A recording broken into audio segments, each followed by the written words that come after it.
trân trọng kính giới thiệu các đồng chí thiếu tá Hàng Cao Cường, chính ủy viên phó, nguyên chủ nhiệm chương trình ban chỉ huy của tỉnh đại diện cho các trưởng ban ngành tiểu tổ của thôn của bây giờ nên chúng ta chào mừng. Tiếp theo chương trình tôi xin trân trọng kính giới thiệu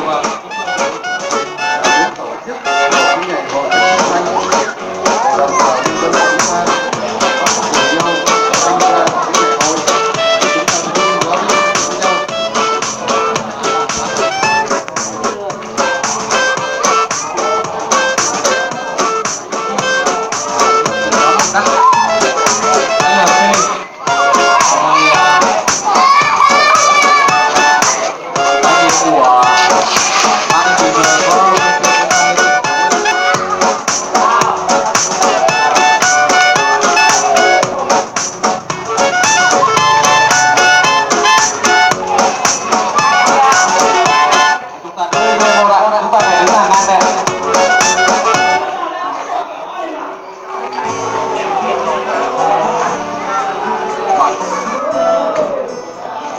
Đảng Cao Cường sẽ lên phát quà cho các hộ dân.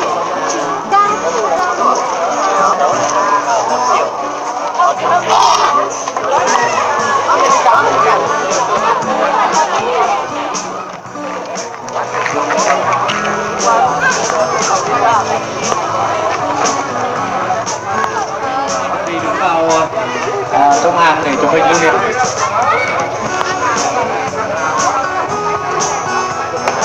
Xin quý vị một tràng pháo tay chúc mừng ạ. Xin trân trọng cảm ơn. Mời hai đồng chí thủ trưởng ở lại và mời bà con về vị trí ạ. Tiếp tục mời bà con bước qua bên phải 4 bước đấy ạ.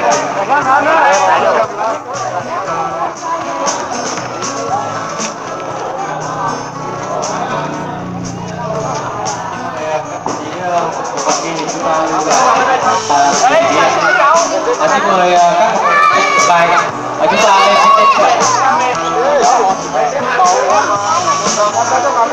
còn bà con nào chưa nhận quà trên tay mình cầm phiếu của chủ tịch thì chúng ta lên phía bên nha nhận quà đi ạ.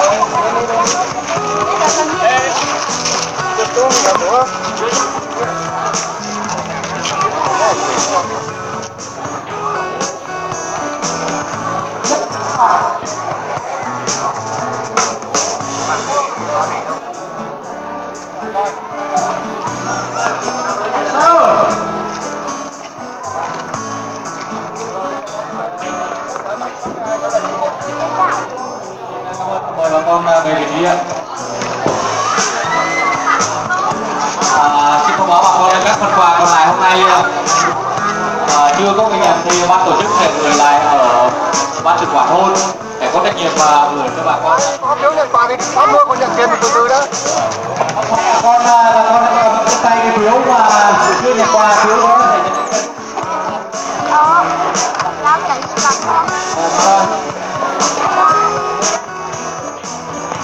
Xin mời gia đình nhà bà Say, gia đình nhà chú bà, rồi gia đình chú